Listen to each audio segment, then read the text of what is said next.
On a warm afternoon, the forest was alive with the hum of life.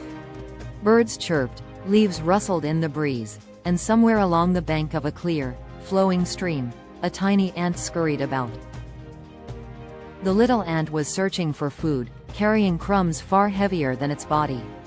For the ant, every day was a battle for survival, yet it never gave up. But that day, disaster struck. The ant slipped on a wet stone near the stream. In an instant, the current swept it away.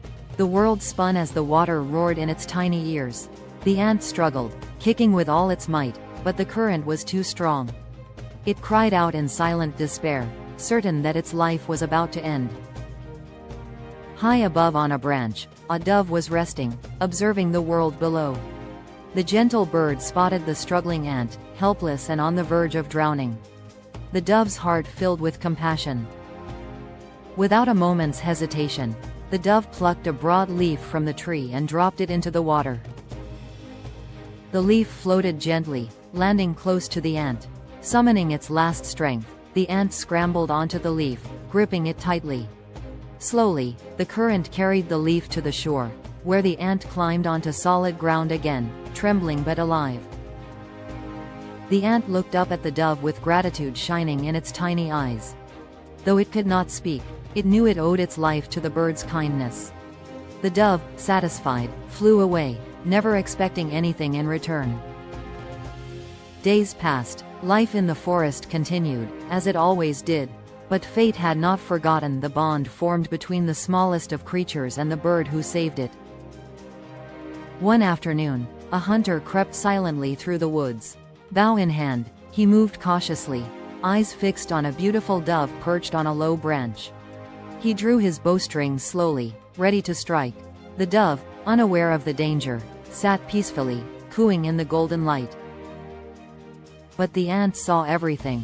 Crawling nearby, it recognized its friend, the dove who had once saved its life. The ant knew it had to act, and it had to act quickly. The ant climbed up the hunter's foot, then onto his leg. With a swift and painful bite, it sank its tiny jaws into the hunter's skin. Startled, the man flinched in pain. His hand shook, the bow slipped, and the arrow fell harmlessly to the ground. The dove, alarmed by the commotion, flew away to safety, wings beating strongly into the sky. The ant watched, satisfied. What was once a helpless victim had now become a savior. Moral of the story: kindness is never wasted. Even the smallest act of compassion can return to us in ways we never expect. And no matter how small or powerless we may feel, each of us has the ability to make a difference. Don't forget to like, comment, and subscribe to our channel for more timeless stories and fables brought to life with drama and depth. And remember to hit the notification bell so you never miss a new story.